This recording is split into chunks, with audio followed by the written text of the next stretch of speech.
Hi, my name's Eli. Welcome back to IgnitionTube, where I've been making YouTube videos for about 10 years and somehow still managed to forget to shoot an intro for this video. So, in a minute, we're going to flash back in time to when I had longer hair before I got this haircut to install these. And actually, this isn't a sponsored video. Although I tried, I contacted Crutchfield. They said they don't offer sponsorships to influencers. I said, that's okay. I need speakers anyway, so I'm going for it. If you don't know the backstory on this car, this is my B5 S4. It's a 2000 car. It's hibiscus red. It's awesome. I love it. I'm like really falling in love with this car, but it's had a couple flaws. For example, the heat still doesn't work when the car is stopped. It needs a heater core flush. And when I bought it, the lower passenger door speaker was on its way out. It's a little crispy. It's gotten worse. Okay, so listen to this. Sounds great in the rear. Now watch what happens when we bring it to the front.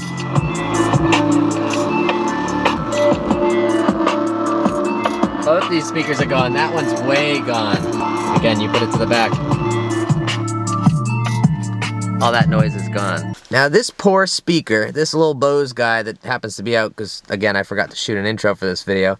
This guy has been operating for 180,000 miles of drive time, and this thing is 23 years old, at least. I ended up replacing them with these, which are Infinity reference speakers. A couple things to note. I found the Infinity brand on one of the AudiZine forums. People from I think it was 2013 or 2015 were recommending these speakers. So I figured, I really am not an audiophile. People are saying good things about them. I'm going to go with them. And so far, I'm really happy with them. One thing that I will note is if you have a B5S4 and you have the Bose sound system, don't even bother getting tweeters. I bought Rockford Fosgate speakers because the Infinity speakers looked really complicated for the tweeters. As soon as you open up the DIY on how to do this, which it's kind of cool, Crutchfield has their own DIYs. But anyway, it says, if you have a Bose system, do not replace the tweeters or you risk damaging the trim. So I didn't replace the tweeters, I sent them back. What we did do is replace the door speakers with the REF 4032s. They actually sent me 3.5-inch speakers for the rear doors. We'll talk about those. You actually need 5.25 if your Bose system is a 2000 S4. I think they might have measured a 2001 or a 2002. Not 100% sure there, but you need 5.25 if you have a 2000 like me. And then we upped the rear deck from 5.25 to 6.5. So those are the reference 6032s. The rear doors were initially the 3032s. They'll now be the 5032s. Today, we're going to upgrade this without actually changing anything about this, because we have this. First step. What I neglected to mention here is what this is. This is a Crux Bluetooth audio module for Audi VW products, and what it's going to do is plug in where the 6-disc changer was and add Bluetooth to my car. So let's get the radio out and I'll show you how we install it. I should be able to just, oh yeah, comes right out. All right, this made no sense to me for a hot second, but now I got it. That on the left is the 6 CD changer, which is actually missing from my trunk anyway. But this plugs in on top of everything else. So what this module does is it plugs in to there, like that. And now you're gonna have two things that are still connected, which if you look on the diagram is the line out, which we need, and the options, I don't know about that. But we have the CD changer on the left, which is now going to be fed by this guy, which runs out to this. Very smart. Okay, only other thing left to do is connect the ground wire, which connects right back here. There's a brown screw that you can unscrew, and then it's just a loop that goes on there.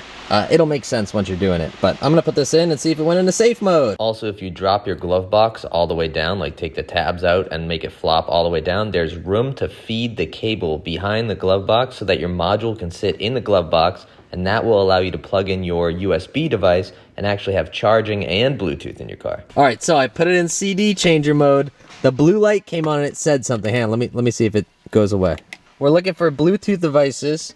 We have Crux BT audio. Crux Bluetooth mode. All right, now. Hey, it works.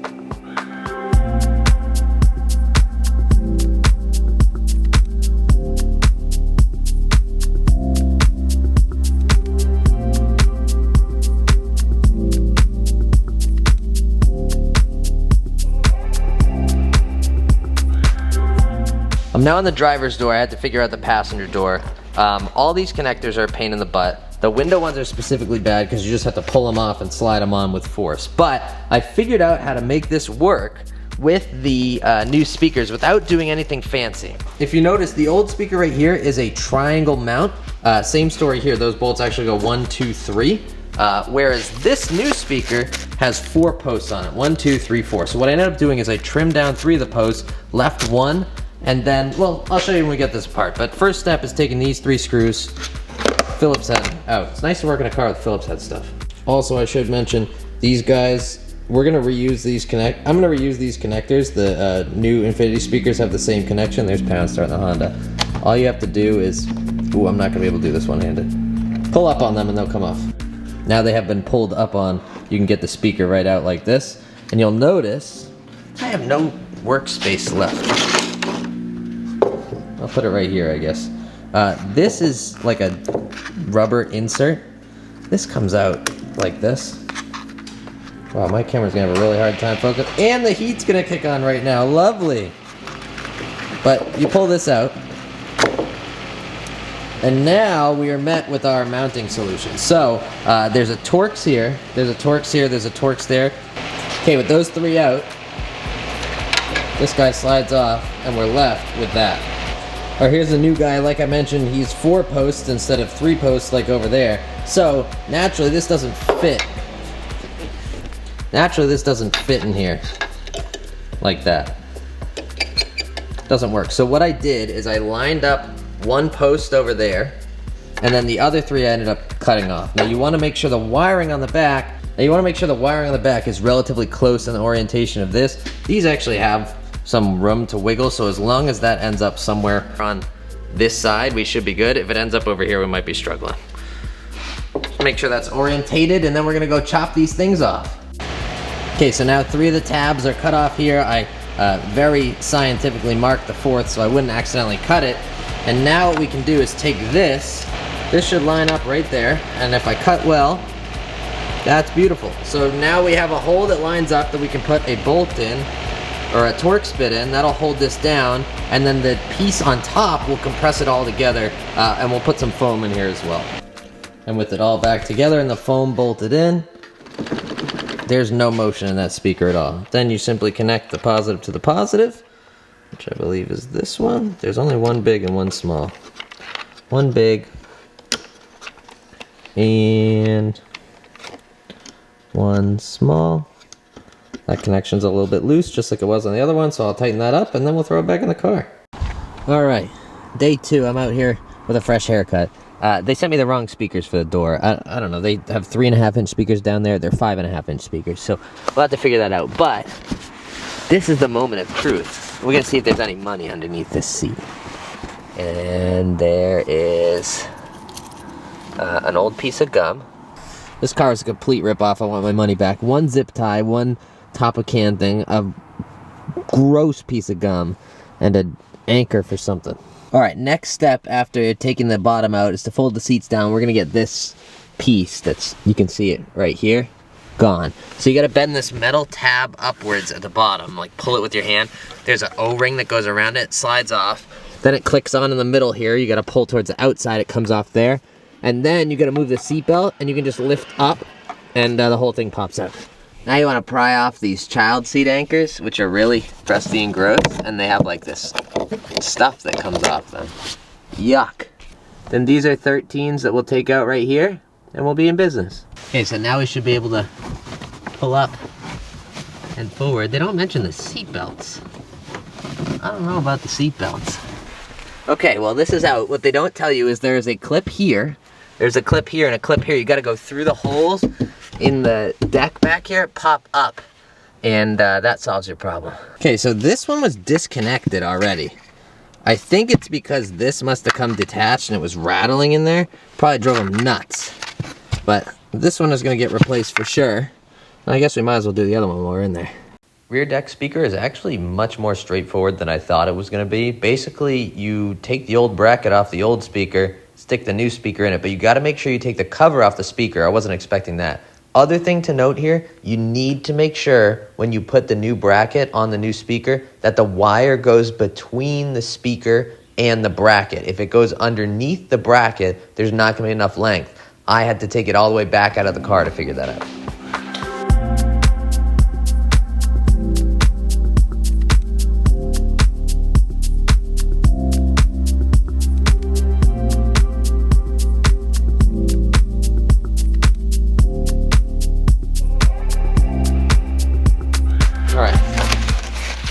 cover comes off. You don't even need to take that one. I'll take this one off. Now, we don't even need to undo the 3 triangle screws. Just gotta get your Torx bit. And you're gonna run the speaker. Actually, I guess you should unplug your speaker first, which is sometimes a pain. I had to use a flathead last time to get this started. This is a Phillips head. Here's a flathead. So don't undo the Phillips head. There we go. Okay. Don't undo the Phillips head. There's 3 Torx bits on here. They're T20s. Okay, now save these 3, because you're going to use these 3. So I'm putting them over here. And now the speaker just pops right out. So nothing wrong with this. This is a 5 1/4 inch speaker. Originally they sent me 3 1/2, but obviously 3 1/2 is not going to fit in this enclosure. Now the issue you're going to run into here is if you were to just mount this speaker. Actually, I guess it works in the opening. It's doable, but you're not going to be able to get it right. We were worried about the lip on this speaker not being able to fully kind of speak. So we're running adapters anyway, which this adapter is for 5 1/4 and 6 1/2 inch speakers. And you're just going to slap this in here, and then it also has a triangle bolt pattern. I would have loved if they had these in 4 inch for the front speakers, because that would have made the front speakers way easier. But regardless, we're gonna work this in here. There's a way that it works directionally, that everything lines up. I just gotta figure it out, and then we'll go from there. So I'll cut back to you guys in 1 second. All right, the heat's cranking because it's freaking cold outside, but we got the speaker mounted to the bracket. It looks like that. I had to cut this edge off so that it fits in this area, but as you can see, it's 4 points that connect the speaker, and then there's also 3 points that'll connect it to here. And then all we gotta do is run in the bolts, and we're out here, baby. Okay, that one's found its home, and this one's found its home. Are you gonna find your home?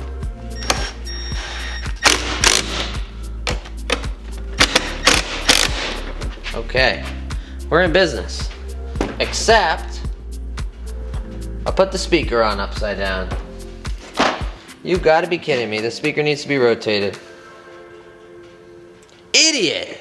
Okay, now that I'm done being an idiot, just go ahead and connect the negative to the negative and the positive to the positive. Come on. Don't give me trouble. You're literally the last speaker in the car. And no rattle, no funny business. We're all set. We're closing this up. It's late at night. I want to finish this video. It's been way too long, and I want to go to bed. But not without sound testing first. Let's get back to the car. Bluetooth mode. Bluetooth mode. So you remember the doors crackled, the front doors crackled. We got none of that. And then one of my rear decks actually ended up being unplugged. So I was missing, those are all bass. I was missing bass from that. It's audio recording that then's playing through your speakers. So it's recording the sound from my speakers to the camera and then going through your speakers.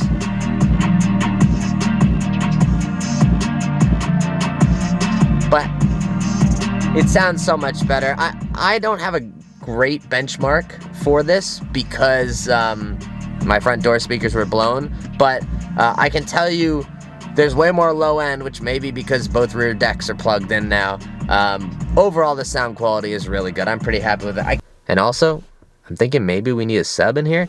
The Crutchfield guys were recommending Rockford Fosgate 12-inch enclosure in the rear. It's like $350.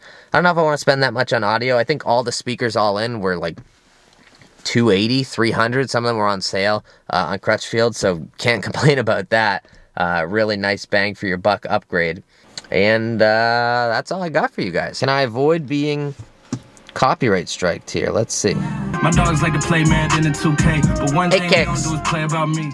Anyway, I hope you guys enjoyed this video. I hope I don't get a copyright strike. Go out there and spread some positivity, and I'll catch you guys on the next video.